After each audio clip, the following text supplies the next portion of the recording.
Cette fois, alors que je me fais l'agréable devoir de me soumettre à nouveau à cet exercice constitutionnel de situer la nation sur les événements qui ont jalonné l'année civile qui s'achève tout en traçant le chemin à venir, notre pays fait l'objet d'une agression lâche par le Rwanda sous couvert du mouvement terroriste du M23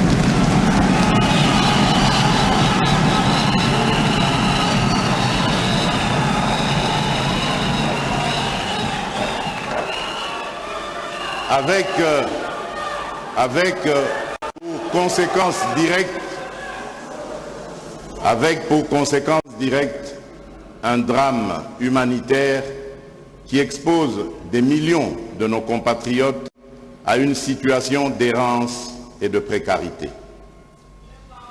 C'est donc dans ce contexte particulier, exigeant de nous responsabilité, solidarité et cohésion, que je rends un hommage appuyé à toutes celles et ceux de nos compatriotes qui nous ont quittés au cours de cette année.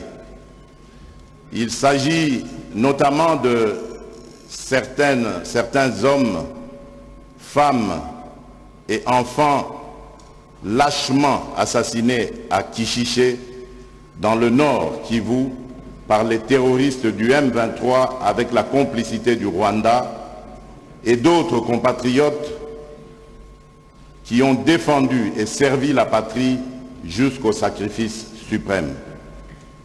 En leur mémoire, je vous prie de bien vouloir vous lever afin d'observer ensemble un moment de recueillement.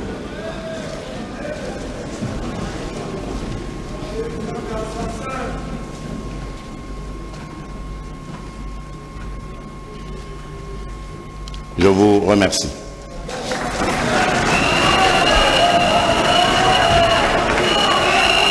Honorables députés nationaux et sénateurs, mes chers compatriotes, j'ai parlé de tout et de tout le monde, sauf de vous, honorables députés et sénateurs.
Je disais donc que j'ai parlé de tout et de tout le monde, sauf de vous. Je vous félicite pour votre production législative remarquable, ayant permis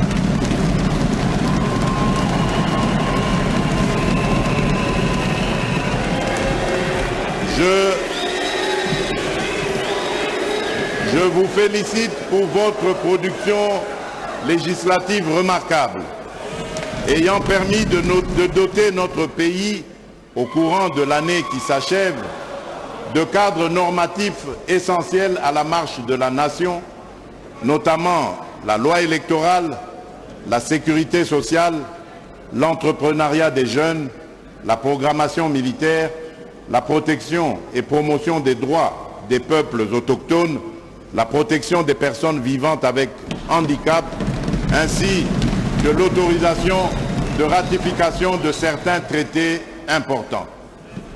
Je vous exhorte à plus d'engagement et d'assiduité au regard des défis collectifs qui nous attendent.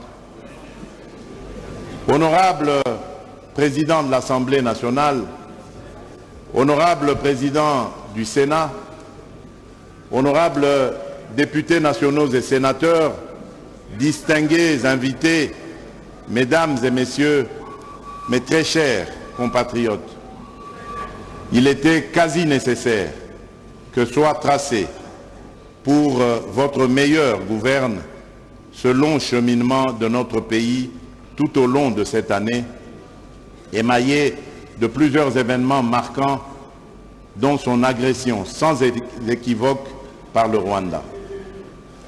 Le gouvernement de la République a, malgré toutes ces contraintes, su maintenir le cap de la croissance avec de nombreuses réalisations, à l'instar de la poursuite de la mise en œuvre du programme de développement local des 145 territoires, qui a pour vocation de réduire les inégalités sociales et spatiales qui transcendent notre nation.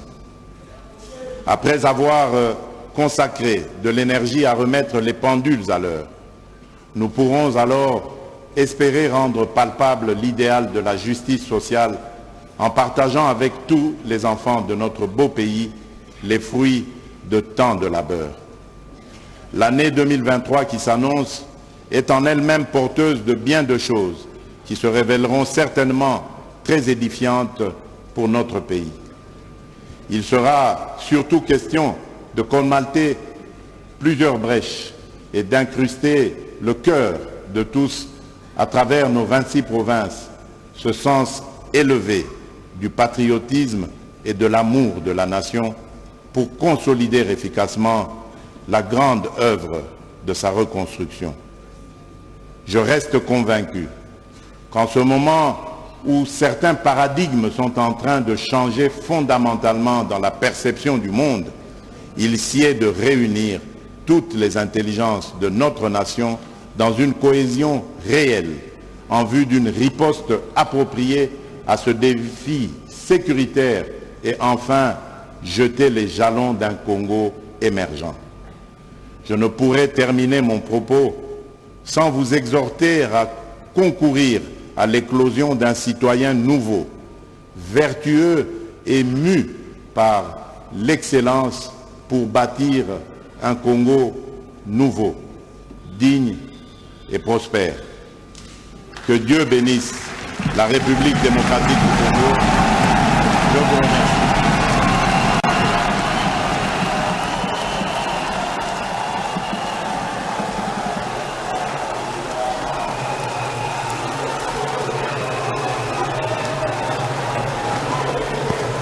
Voilà, très chers téléspectateurs, un discours on ne peut plus clair et éloquent, avec des mots précis, prononcés par le président de la République, Félix-Antoine Tshisekedi Tshilombo. Aucun secteur de la vie nationale n'a été épargné dans ce discours. Les efforts fournis, les difficultés rencontrées, et le chef de l'État est allé même au-delà, en avançant des chiffres dans chaque secteur, dans chaque réalisation. Ça, il faut être Tshisekedi. Et pour le faire, discours ponctué, des tonnerres d'applaudissements à tout moment. Monsieur le Président de la République, nous demandons à l'assistance de s'asseoir, s'il vous plaît. Merci.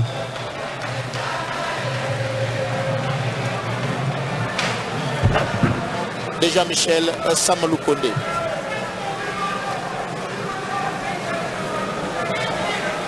Honorables membres du Congrès et chers collègues, nous venons de suivre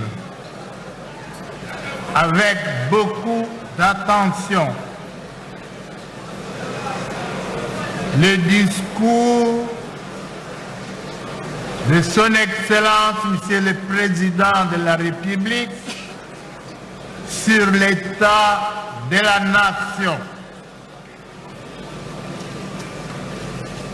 Excellence, Monsieur le Président de la République, nous vous en remercions très sincèrement. Honorables membres du Congrès et chers collègues, ainsi que le veut la Constitution en son article 77, le message du président de la République devant les deux chambres du Parlement réunies en congrès ne donne lieu à aucun débat.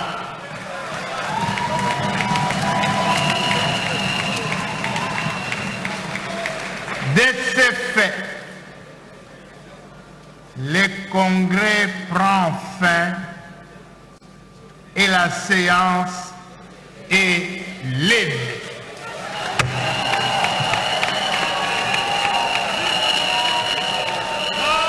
Avec la permission de son Excellence, Monsieur le Président de la République, nous demandons l'assistance de l'hymne national.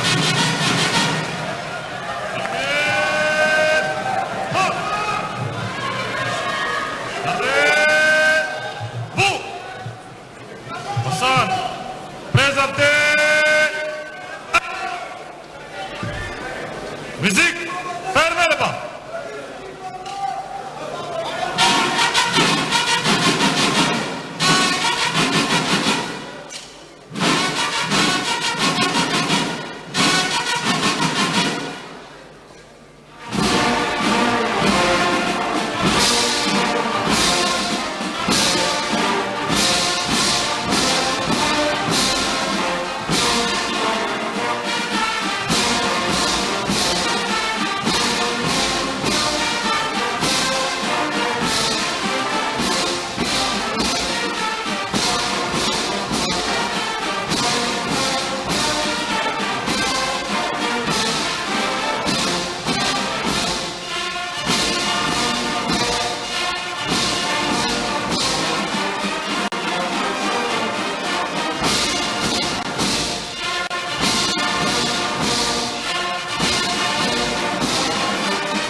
Veuillez saluer la sortie de son Excellence, Monsieur le Président de la République.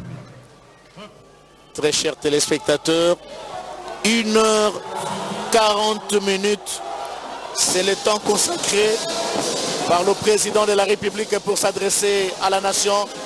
Giscard Koussema, dès le début de son intervention, de son discours, le Président de la République, Félix-Antoine Tshisekedi Tshilombo, a consacré une part belle à la situation sécuritaire qui prévaut au niveau de l'Est du territoire national.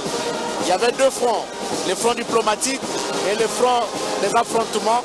Je crois qu'aujourd'hui, les affrontements doivent se poursuivre jusqu'au retranchement, au dernier retranchement du M23 avec ces suppôts rwandais et cette option qui a été prise dans le discours prononcé par le président de la République. Dès l'entame de son adresse à la nation, le président de la République a relevé cette situation sécuritaire avec le point orgue. Donc il a désigné nommément le Rwanda, comme il a toujours fait avec clarté d'ailleurs, comme agresseur de la République démocratique du Congo, ce qui freine l'élan de développement de ce pays. Le président de la République a également fustigé l'indifférence de la communauté internationale face à cette agression avérée du Rwanda, mais il a aussi félicité tout de même les dernières déclarations, les dernières prises de position. Les lignes ont véritablement bougé et qu'aujourd'hui de plus en plus le Rwanda est isolé.